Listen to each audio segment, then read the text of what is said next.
धन्यवाद। उठो प्रकाशमान हो क्योंकि तेरा प्रकाश आया है। यशायाह 60:1। जब प्रकाश आता है तब बैठ नहीं सकते हैं, उठते हैं। उठते किसके लिए? बनाने के लिए। पिछले दिनों मैं खाली कलीसिया में ही नहीं या जवानों के बीच में, बहनों के बीच में ही नहीं, यीशु मसीह का पुलपिट क्या था? एक नाव भी थी, है कि नहीं? सड़क के किनारे भी था। एक मुर्दे को लेकर जा रहे थे गाड़ने के लिए, वो भी उसके लिए आशीष देने का स्रोत बन गया। तो हम लोग हवाई जहाज में थे और शहर के ऊपर रात को उड़ान हो रहा था। तो मैं जब नीचे देख रही थी, मतलब मुझे बहुत अच्छा लगता है, मतलब नेचुरल चीज़ें। जब मैं नीचे देख रही थी और जब शहर पास आया था, तो शहर आने के पहले तो पूरा अंधेरा अंधेरा, जब शहर कोई आने लगा, देखा रात को 10 बजे भी मतलब सो गए होंगे, उसके पहले भी जब देखा सड़क में लाइट है, वो चलती लाइट है क्योंकि गाड़ियाँ जा रही हैं, और फिर ऐसे कस्बे में लाइटें चमक रही हैं, बाकी चारों तरफ अंधेरा है।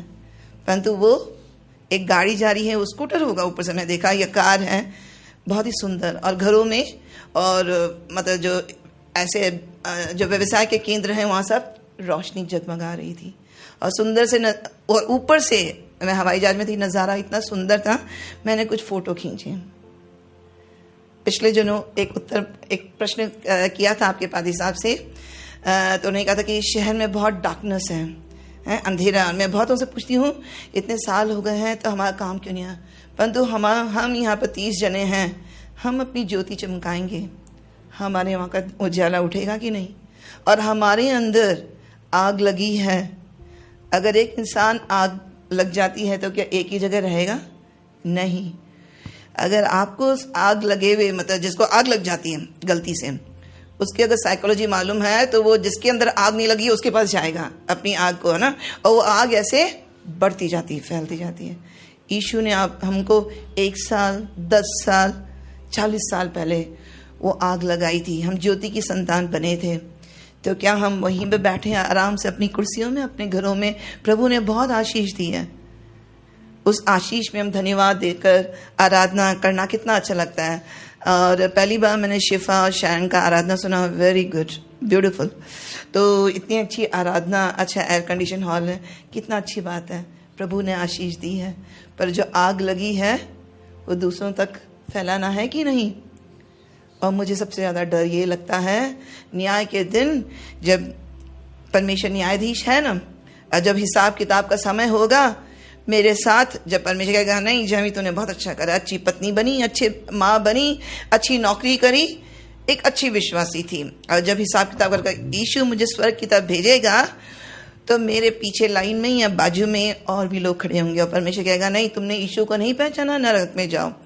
तो हो सकता है उसमें मेरी सहेली सुषमा होगी, या मेरे साथ जिन्होंने नौकरी करी शर्मा सर होंगे, वो कहेंगे कि परमेश्वर आप न्यायाधीश हैं। जैमी के हाथ में बाइबल थी, सच्चाई थी। उसने कभी मुझे नहीं बताया कि यीशु ही मार्ग, सत्य और जीवन है। वो दवाई उसके पास थी, उसने अपने पॉकेट में या अपने पर्स में बाइबल लेकर आती थी, पर अपने पॉकेट में ही रखा, है ना, वो दवाई। और हम परेशान थे, दुख तकलीफ में, कभी भी उसने नहीं बोला। उसने अगर बोला होता तो मैं भी तेरे मार्ग में चलने लगता। उसने बोला होता कि यीशु लगाना, उसने बोला नहीं। परमेश्वर तू न्यायाधीश है, तू न्याय करने वाला है, तो मैं क्यों नरक में जाऊं? मुझे मौका ही नहीं मिला। परमेश्वर मुझे शायद नरक में नहीं भेजेगा, परंतु मेरा जो बहुत बड़ा इनाम या परमेश्वर ने उसमें से माइनस तो होगा, ये मेरी कल्पना है। तो प्यारों, जो ज्योति मिली है, जो सच्चाई मिली है, वो बहुत जरूरी है। हम अपने खानदान में, अपने सोसाइटी के लोगों को प्रश्न पूछोगे कि आज के ज़माने में नहीं कर सकते, कैसे करेंगे? सही बात है, तो परमेश्वर से पूछना है, जिसने हमें चुना है। आपको भी तो किसी ने रोशनी बताई होगी, सच्चाई बताई होगी, उसने कैसे बताई? परमेश्वर से पूछो कि परमेश्वर मैं कैसे बताऊं? आज तो हम मुंह खोलेंगे तो हमको जेल में डाल देंगे। तो उसी का एक उदाहरण बोलती हूँ, वो भी हवाई जहाज का ही है। मेरे ख्याल से 10 साल पहले ग्वालियर में स्पोर्ट्स कॉन्टिजेंट मैनेजर बनकर गई दिल्ली से फ्लाइट थी, दिल्ली के वहाँ पर हवाई जहाज में बैठी थी, खिड़की के पास थी मेरी चांस कहते हैं, एक और दूसरी एक और बहन। तो दूसरी बहन मतलब फ्लाइट चालू नहीं हुआ था, वो फ़ोन में बहुत ही परेशान लग रही थी, मुझे समझ में आ गया वो बहुत ही परेशान है। पवित्र आत्मा में हम रहते हैं, हमें सिखाने वाला चलाने वाला कौन है? पवित्र आत्मा। क्योंकि पतरस उनको बोला कि तुम ठहरे रहो यरूशलेम में, जब पवित्र आत्मा तुम पर आएगा फिर तुम मेरे गवाह बनोगे। क्योंकि पवित्र आत्मा हमको सिखाएगा कैसे गवाह।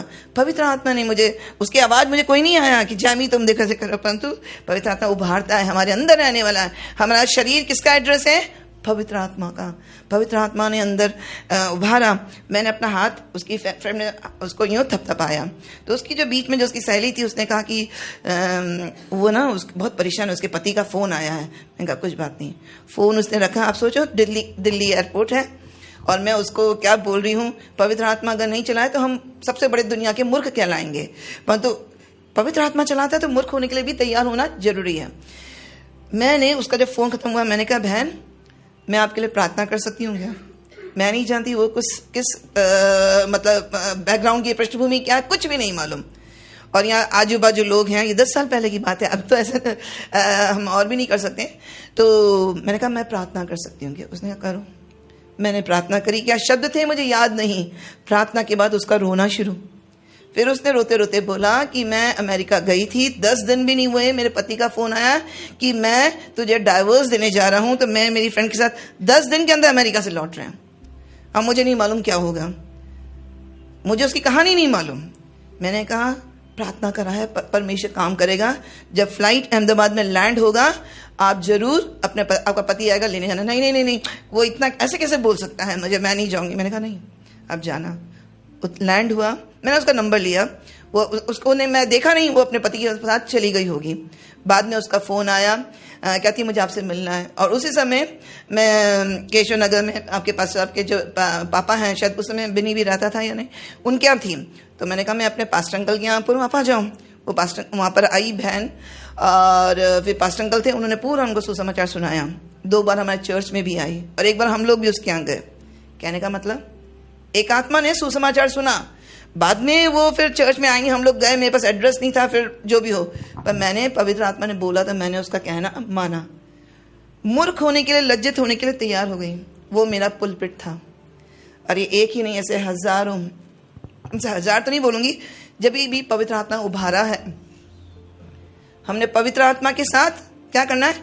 कदम से कदम मिलाकर चलना। इफिसियों में लिखा है पवित्र आत्मा के साथ चलो। और एक और जगह लिखा है कि शराब के मतवाले न बनो, पवित्र आत्मा रोज पियो। मतलब एक शराब इंसान को जब पहुंचता है ना, तो वो उसका दिमाग ही खराब हो जाता है कि नहीं, अगर शराबी को देखा है तो। परंतु पवित्र आत्मा से ग्रसित जो व्यक्ति होता है, पवित्र आत्मा ने फिलिप्पुस को क्या बोला कि तू जा, है ना, वो गया। तो पवित्र आत्मा के लिए प्रार्थना करना। बिना पवित्र आत्मा के हम यीशु का कबूल भी नहीं कर सकते हैं। तो आप लोग जब यीशु के विश्वासी हो, पवित्र आत्मा है हमारे अंदर, ठीक है। पर पवित्र आत्मा का बपतिस्मा, जैसे बॉटल पूरी भरी है पानी से, कि परमेश्वर में आज भी प्रार्थना कर रही थी, प्रभु मैं यहाँ खड़ी हूँ तो मैं नहीं यीशु दिखने पाए, पवित्र आत्मा तेरी भरपूरी मुझे चाहिए, ताकि जो मैं बोलूँ यीशु को देखें लोग, जैमी को नहीं देखें। वेदी पर जब पशुओं की बलि होती है, पुराने नियम में होती थी, अभी तो नहीं, यीशु ही हमारा बलि बन गया, तो मालूम क्या होता है, उसकी जो चमड़ी है उसको निकालते हैं। तो मालूम नहीं वो जो भेड़ जो चढ़ी गई वो सफ़ेद रंग की थी, काली रंग की थी, चितकबरी थी, नहीं मालूम, क्योंकि उसकी खाल हट गई है, टुकड़े टुकड़े करके वेदी पर रखा है। मैंने कहा परमेश्वर, जिशा ने पूछा, मैंने उनको भेज दिया था, मतलब मैं प्रिंसिपल हूँ और ये सब बातें नहीं, तेरा वचन में प्रचार करूँ, तेरा वचन लोगों तक पहुँचे, लोग मुझे, मेरी लंबाई चौड़ाई नहीं, मैं एक क्या हूँ, मैं एक पात्र हूँ। मैंने कहा तू नल खोल देना, तू बहे, मैं वो नल हूँ जिससे पवित्र आत्मा आज आपको बात करेगा। उठो, प्रकाशमान हो और बनाओ। जब परमेश्वर का लाइट आता है, हमें क्या बनाना है? परमेश्वर का राज्य।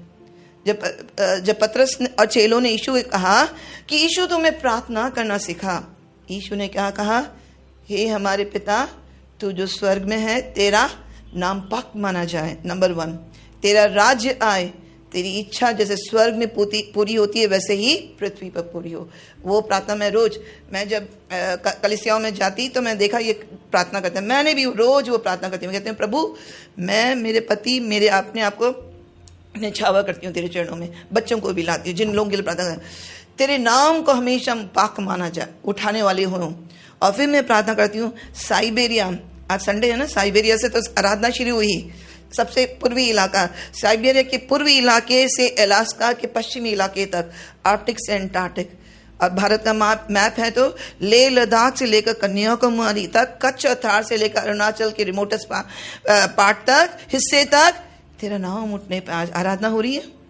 कहीं कहीं तो आराधना खत्म भी हो गई है ना, वो मतलब सुबह की होगी, पर 24 घंटे परमेश्वर इस पृथ्वी से जब तेरी आराधना उठे तू खुश होए, तेरी नथनों में आराधना की जो खुशबू पहुंचे तू खुश हो। और हमारे बीच में वचन में लिखा है जब स्तुति आराधना होती है उसका सिंहासन हमारे बीच में स्थापित होता है। विश्वास से हमें दिखता नहीं है यीशु को, ठीक है, परंतु ये गीतकार कहता है मेरी चमड़ी को मैं छू सकता हूँ, नथनों में सांस मैं महसूस कर सकता हूँ। उससे भी वास्तविक है यीशु मेरी जिंदगी में है, यीशु यथार्थ मार्ग सत्य और जीवन है। तो जब उसका सिंहासन हमारे बीच में होता है, हमारी प्रार्थना की वेदी अगर सही में हम समर्पण है, काश आपने महसूस करा हो आज यीशु अपने सिंहासन से उतरकर आपके पास आया, आपके आंसुओं को पहुंचा, आपकी तकलीफ में बोला कि पुत्र पुत्री मैं तेरे साथ हूं, जिसने वादा किया मैं जगत के अंत तक युगों तक तुम्हारे साथ रहूंगा, मैं आज भी तेरे साथ हूं। शेरों की गुफा में अकेला था दानियल, यीशु था। आग में कोई चल सकता है, पर शद्रक मेशक अबेदनगो आग में जल रहे थे। मतलब यू कैन अंडरस्टैंड, अगर हमें चलना है तो एक धरती मतलब समतल जगह होनी चाहिए, टेढ़ा मेढ़ा भी एक जगह होनी चाहिए, सॉलिड ग्राउंड। आग में उन्हें डाला, हाथ पांव बांधकर आग ने उनके खाली बंधन को तोड़ा, वो आराम से चल रहे हैं। चौथा व्यक्ति यीशु उनके साथ उस आग में था। हमें परिस्थिति में शायद वो हार नहीं थी, हमने जो प्रार्थना करा परमेश्वर ने उसके हिसाब से उत्तर नहीं दिया, पर आग में और शेरों की मान में डाले जाए, मतलब जिंदगी के कठिन समय में भी परमेश्वर हमारे साथ है। याद रखना, जेल में से पौलुस कहता है आनंदित रहो, हमेशा आनंदित रहो। जेल में है, सेवकाई के लिए गया।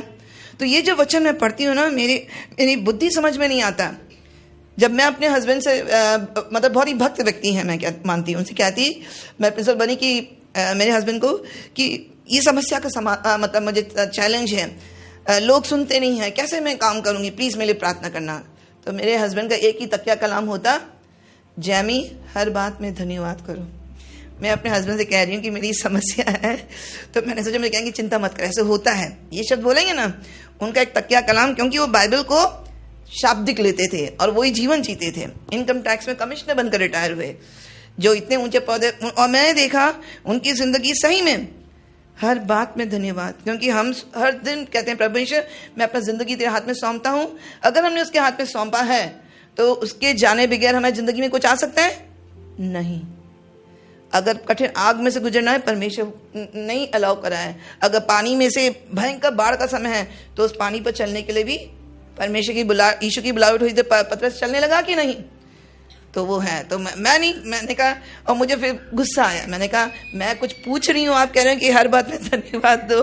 बदमाश खड़े हैं, कहना नहीं मान रहे, और मतलब बजट पास करना है, टीचर नहीं है, क्लर्क नहीं है, मैं कैसे बजट पास करूँ। कहते हर बात में धन्यवाद। मैंने नहीं करा धन्यवाद, नुकसान मुझको हुआ, मैं निराशा में डूबी।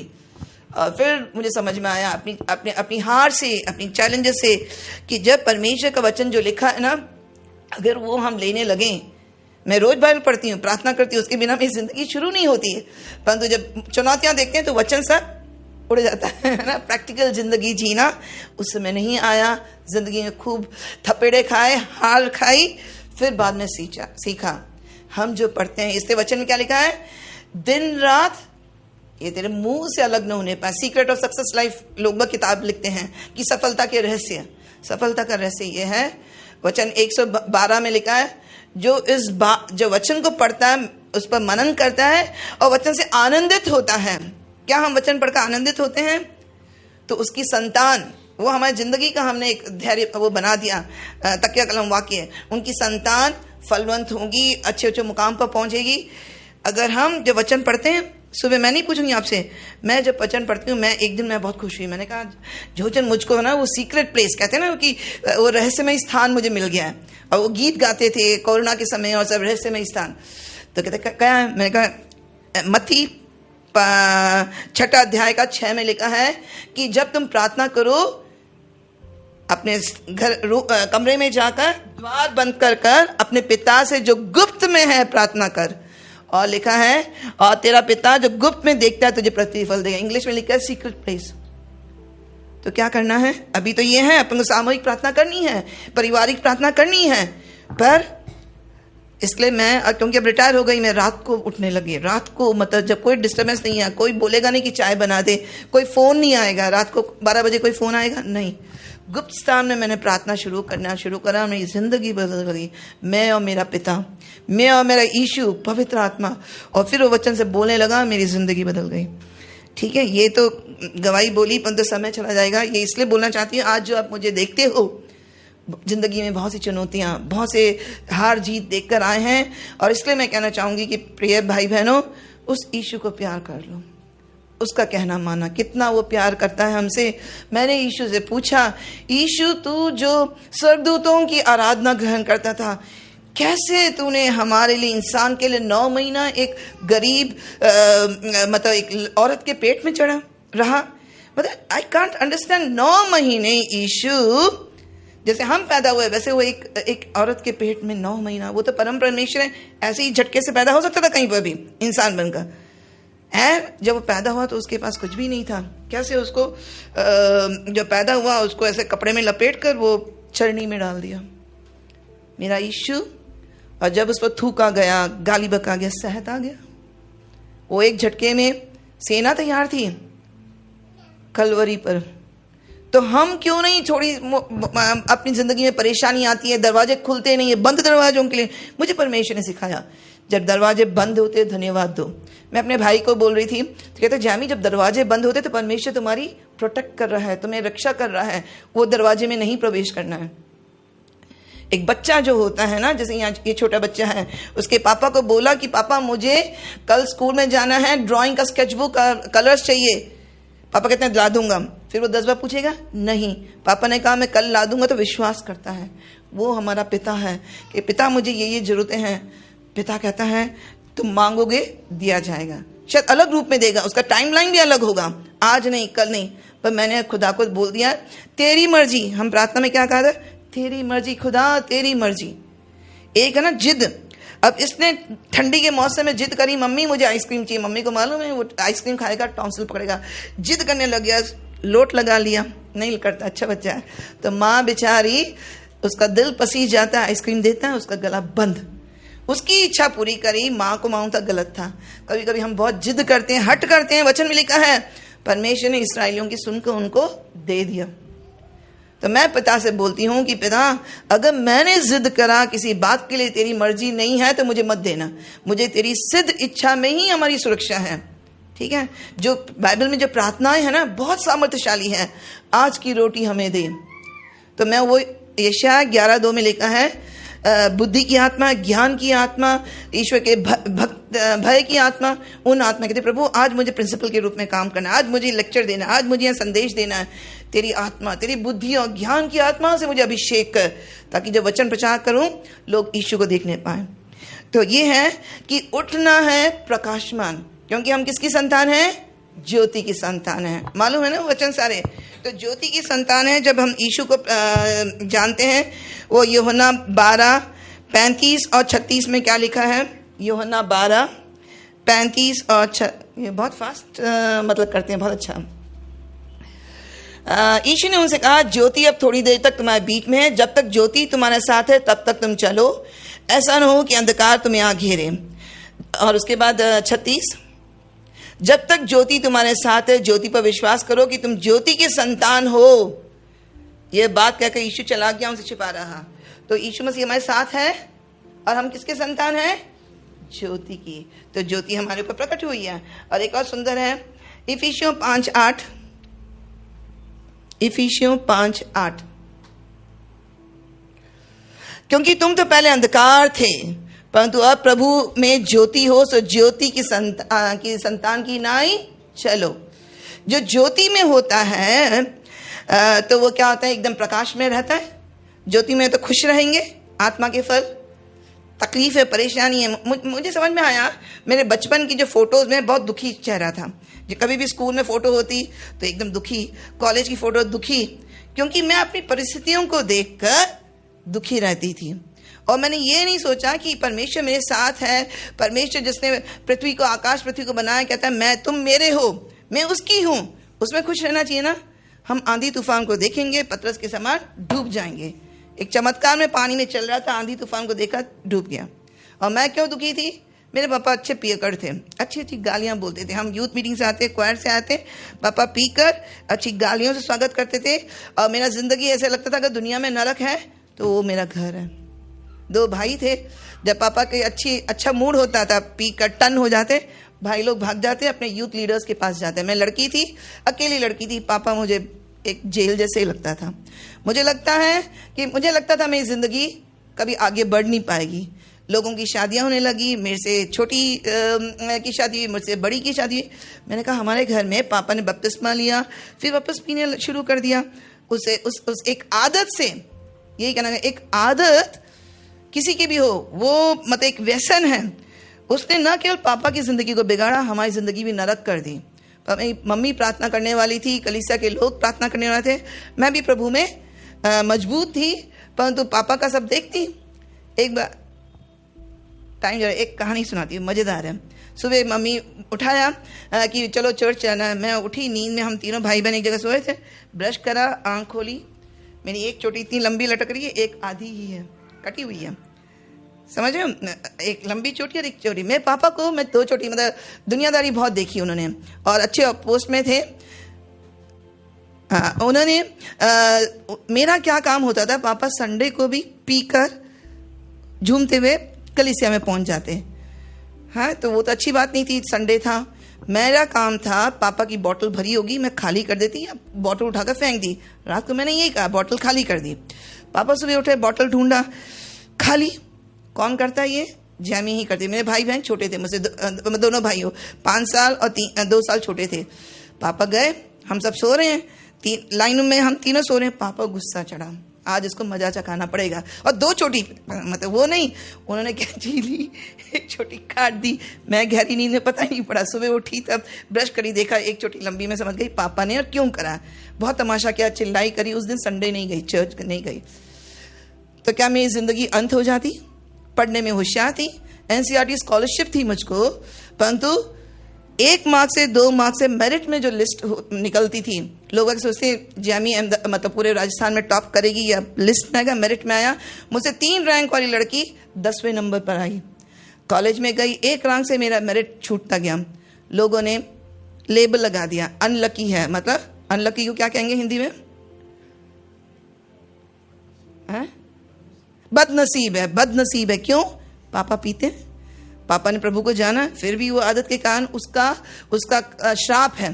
मैंने वो लेबल को ले लिया, अनलकी हूँ, पियड़कर की बेटी। किसी ने बोला नहीं, पर मैंने वो सब लेबल अपने ऊपर लगा दिया। जिंदगी ऐसे चल। पर वो पादरी साहब बहुत अच्छे थे, मुझे बहुत मेंटर करते थे, किताब देते, लिखो तुम, बोलो करो। पर घर में आते एक अलग ही वातावरण।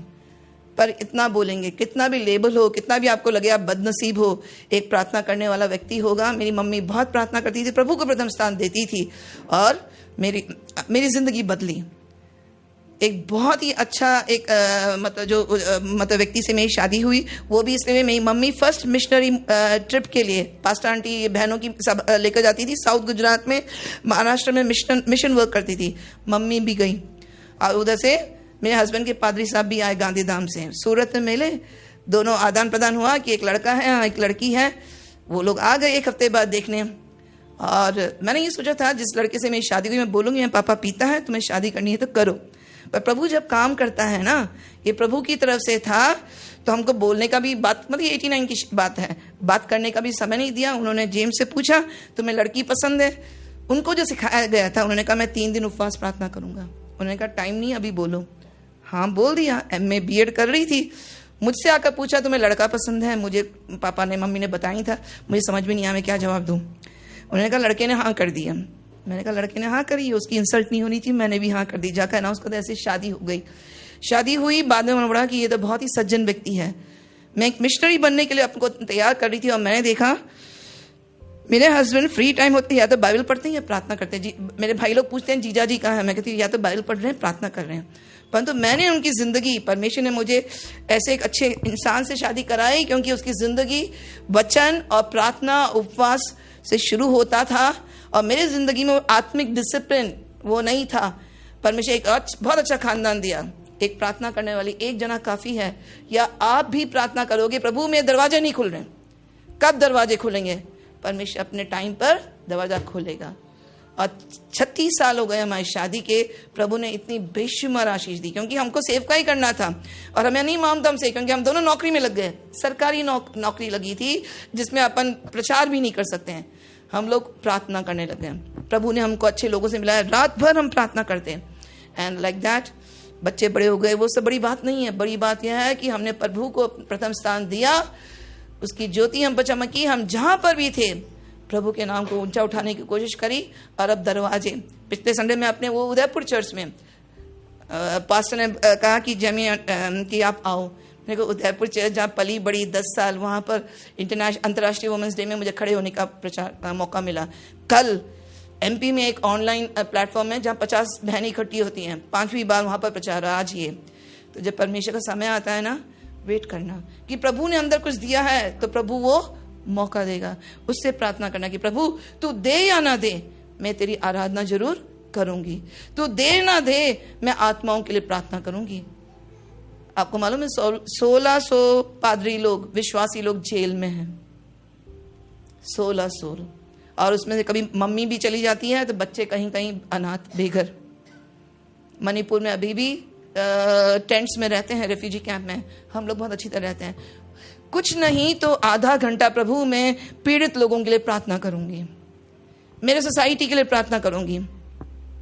सोसाइटी हमारा 26 बंगलो है। हम लोग जहाँ पर भी गए हमने सेल ग्रुप्स बनाए और एक बार हमने बिनी पास्टर को ही बुलाया कि आप आकर ये जो अपॉलोजेटिक वे में उनको सिखाओ। तो प्रभु के लिए एक दीवानगी थी क्योंकि वो हमारे लिए दीवाना था। उसने हंसते हंसते वो क्रूस सहन करा क्योंकि उसको पड़ी थी कि उसके था कि जैमी है, उसकी जिंदगी में जब चैलेंज आएंगे तो वो देखेगी यीशु को, यीशु तूने मेरे लिए इतना सहा तो क्या मैं थोड़ी सी तकलीफ नहीं सहूंगी?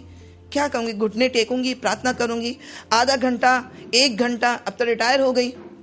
So that is it. उससे प्रेम करना है और हमें बनाना है परमेश्वर को। आज मुझे इतना अच्छा लगा जब आपके पादरी साहब और उनका एक चर्च इन्होंने बनाया कुबेर नगर में। लोगों को एक कलीसिया बन गई, दूसरों को दे दिया यहाँ पर एक।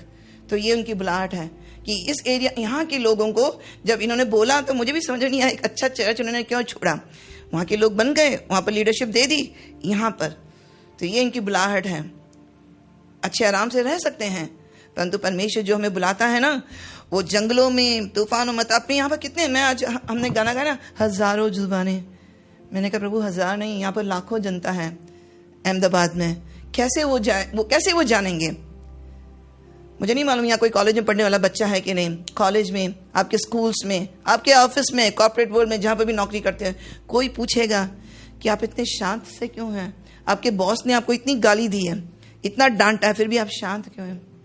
तब बोल सकते हैं मेरे अंदर उसने शांति दी है। उसने कहा है शांति मैं तुम्हें दिए जाता हूं, तो आप बोल सकते हैं। उसके बारे में वो पूछ रहा है ना। अगर कोई तकलीफ है, मुझे याद है हम लोग स्कूल में जब मैं टीचर थी गए तो हमारे साथ हम लोग 3 जने गए थे ड्रेस लेने के लिए। एनुअल फंक्शन था, मेरा प्रिंसिपल मुझे भेज देता ड्रेस लेने भी। तो उसमें से एक टीचर को कहता है कि मैडम मैं जा रहा हूँ। मैंने कहा क्या हुआ? कि मुझे किडनी में स्टोन है और मुझे तकलीफ हो रही है, मुझे इंजेक्शन लेने जाना पड़ेगा। मैंने कहा, और वो था हमारे साथ सब सामान लेकर वापस हमको लौटना था। मैंने कहा ये सर चला गया। मेरी फ्रेंड क्रिश्चियन फ्रेंड थी, सेनाई की थी।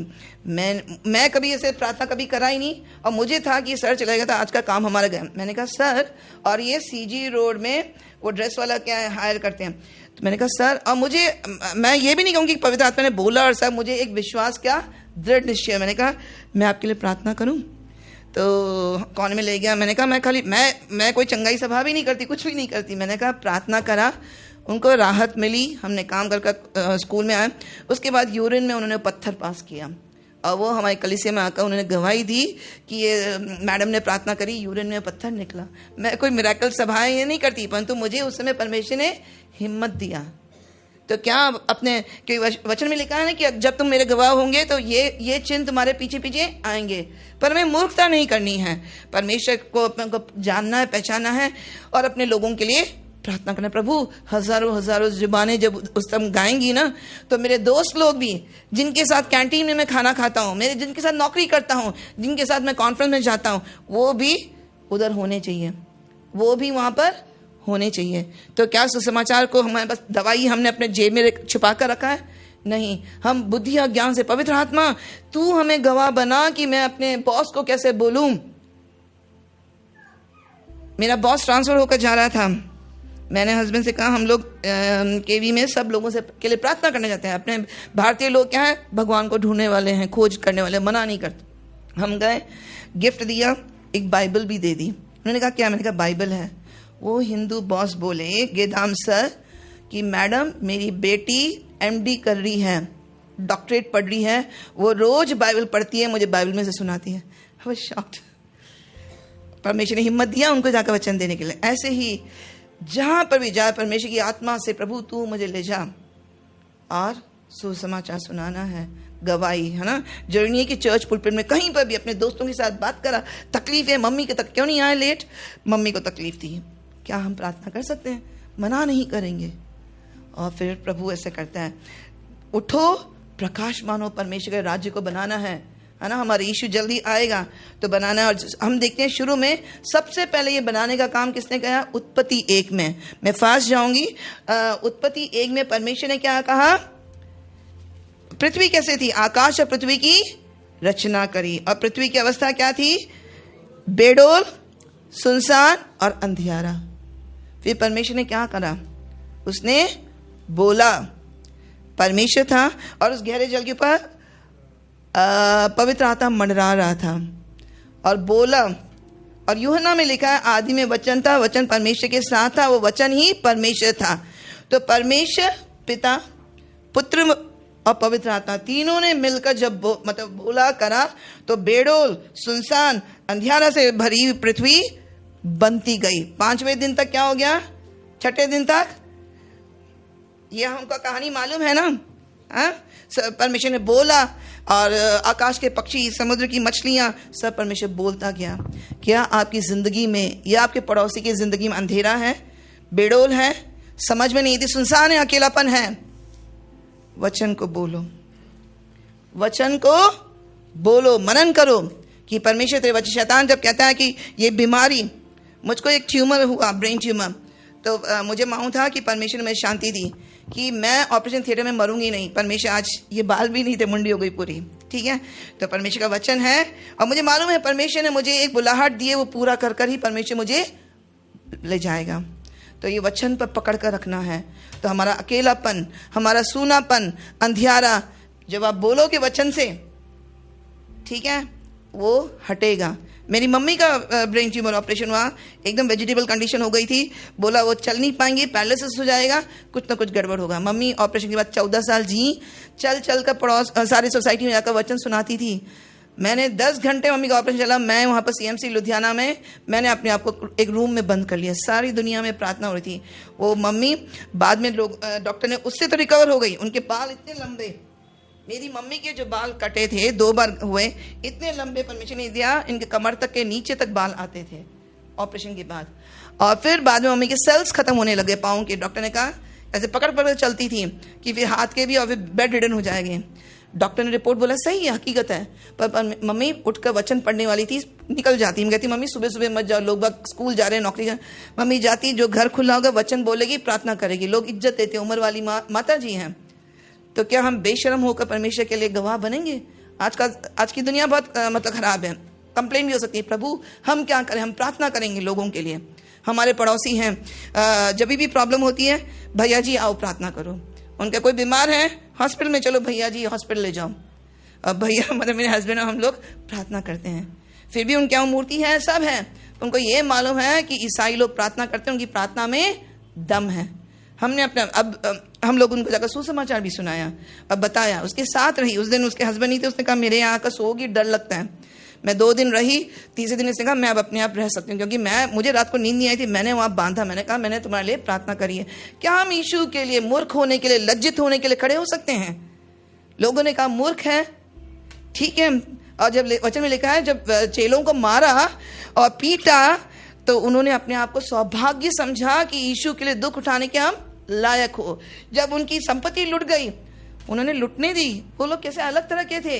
जब पॉलीक्राफ एक बिशप को जलाया गया, खुशी खुशी जल उठे। मैंने कहा प्रभु मेरी एक चमड़ी में कुछ हो जाए, हम सहन नहीं कर पाते। यीशु के लिए कितनों ने शहीद जान दी है, तो परमेश्वर ने वो बनाया। उसके बाद हम देखते हैं नूह के समय में, नूह ने भी बनाया। क्या बनाया? जहाज। क्योंकि दुनिया उस समय, संसार पूरा बिगड़ चुका था। परमेश्वर ने कहा नूह तू बना। कितनी मूर्खता की बात है ना। वहाँ ना कोई आकाश में पानी दिख रहा है, कुछ दिख रहा है, वो उसको 50 से 100 साल लगे वो जहाज बनाने में। नूह ने आज्ञा मानी, पूरी पृथ्वी खत्म हो गई। नूह और उसके बच्चे, उसकी पत्नियां 8 जने बचे। नूह ने उस समय में परमेश्वर ने जो बोला आज्ञा मानी। फिर हम देखते हैं वो, अगर हम विश्वास के उस गलियारे में, इतिहास में, बाइबल के इतिहास में हम खड़े होकर, हमको इतनी सारी आवाजें आएंगी कि लोगों ने, परमेश्वर ने बोला उठ प्रकाशमान हो और बना। उन्होंने दुनिया को नहीं देखा, अपनी इस ताकत को नहीं देखा, उठे बनाया। और केवल भाई लोग ही नहीं परंतु बहनें भी थी। अब्राहम को आशीष दी, सारा को बोला तेरे तेरे तेरे तेरे गर्भ से वंशज निकलेंगे, जातियां निकलेंगी, राजाओं और पितरों, मतलब तेरे उसमें से आएंगे। रिबेका के जब गर्भवती थी बोला 2 जातियां तेरे पेट में हैं, जुड़वे थे उसके। उन्होंने बनाया। अभी आज बोला ना हन्ना बनाने वाली थी।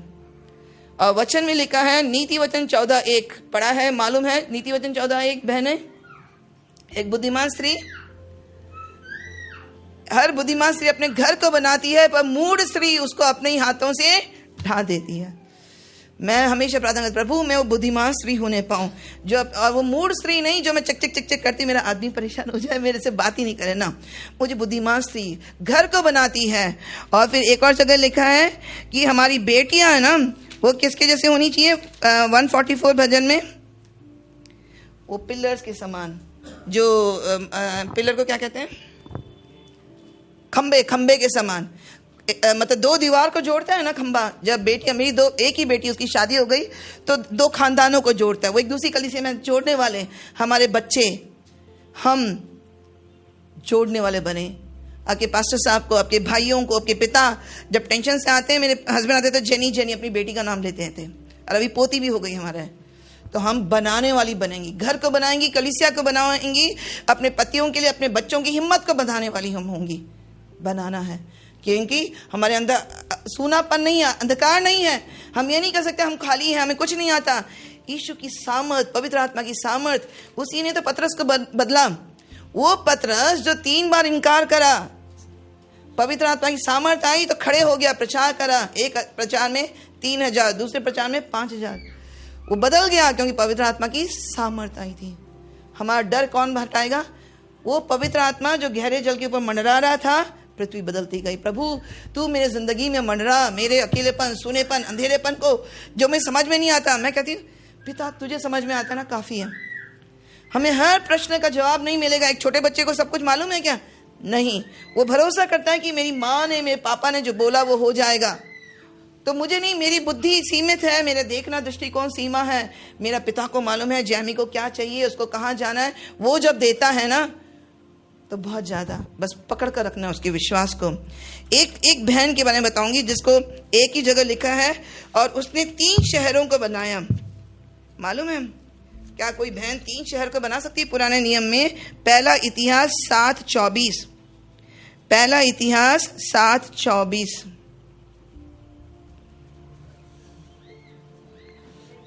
पहला इतिहास, जिनके पास बाइबल है वो निकाल सकते हैं।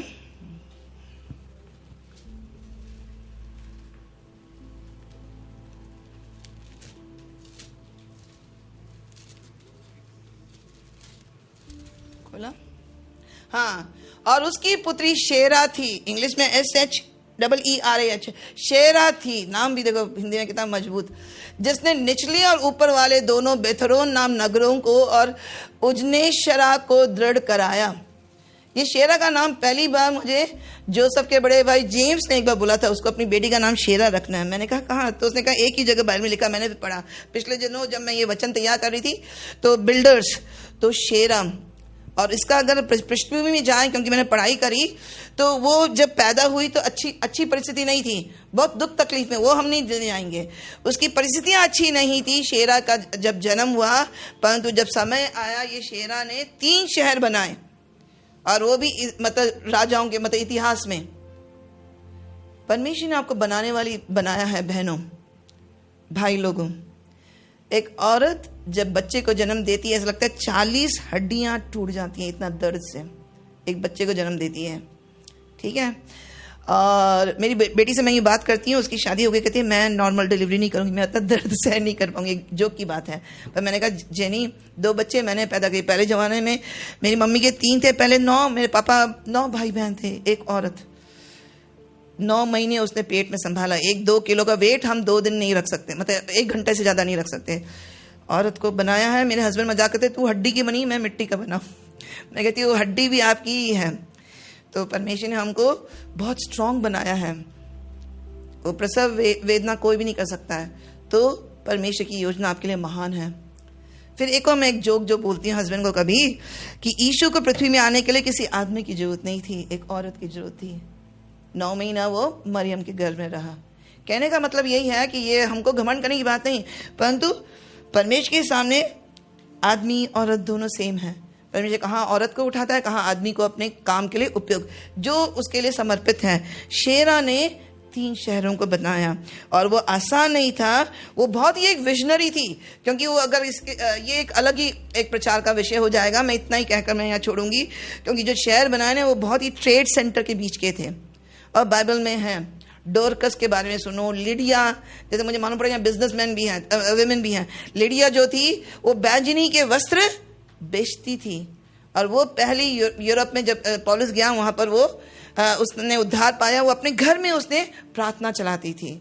डोरकस कपड़े सिल कर देती थी। बाइबल भरा हुआ है कि परमेश्वर ने बहनों को इस्तेमाल करा, भाइयों को इस्तेमाल करा।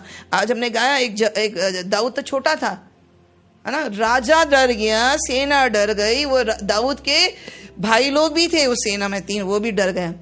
दाऊद डरा नहीं, क्योंकि अकेले में जब जंगल में उसके माँ बाप ने भी उसको लायक नहीं समझा था। शमूएल आया अभिषेक करने के लिए, हट्टा कट्टे उसके बड़े भाई निकले, सेना में थे। शमूएल ने कहा और कोई नहीं है, कहा कि एक है, वो भेड़ बकरियों को चराने वाला।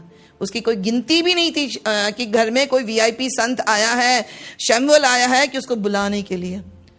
परमेश्वर ने उसको अभिषेक करा, है कि नहीं। और समय आने पर वो यीशु को किसके नाम से भी पुकारते हैं? दाऊद की संतान।